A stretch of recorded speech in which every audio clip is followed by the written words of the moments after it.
23. Sacrifices for whom? We hear a great deal nowadays about the necessity for sacrifices, and it all sounds noble and good. But the more basic question needs to be asked: sacrifices to and for whom? Generalizations sound good, but can be dangerous. Love is fine, and wives should be loved, but the love of evil is wrong, and if it's your neighbour's wife you're loving, you're in trouble with God and man. David taught us something about sacrifices. He and his men were in a stronghold, and the Philistines had captured his hometown, Bethlehem. The water in their fortress was poor drinking, and David, on drinking it one day, longed for the good waters of home, saying, "Oh, that one would give me to drink out of the water of the well of Bethlehem, which is by the gates." 3 of David's loyal soldiers broke through the enemy lines, crept into Bethlehem, and drew a canteen of water from the well.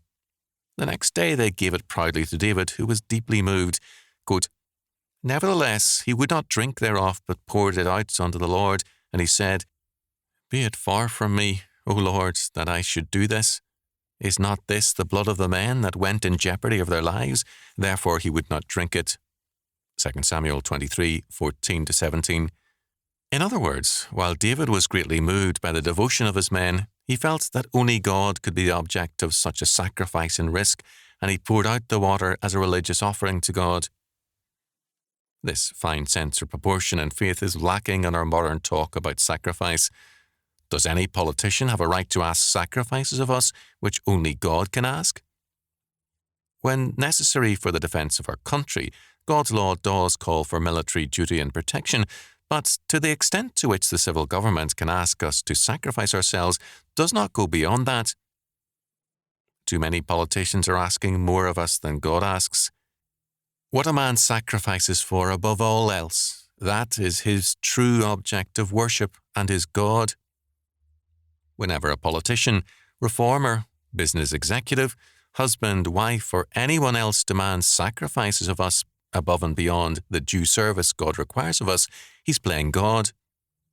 The idea that we are not really living right unless we are miserable and are sacrificing ourselves for and to everyone under the sun is ridiculous and anti-Christian.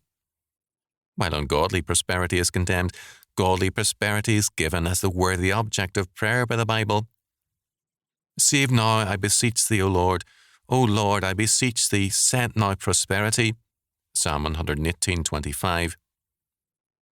The Bible says to the believer that, quote, "the whole duty of man," end quote, is to, quote, "fear God and keep his commandments." Ecclesiastes 12:13. Thus, when anyone asks sacrifices of us which only God can rightly ask, we can, with justice and true holiness, respond, "We will do our duty under God, but more than that you cannot ask." The Lord alone is our God, and we offer sacrifices to none other.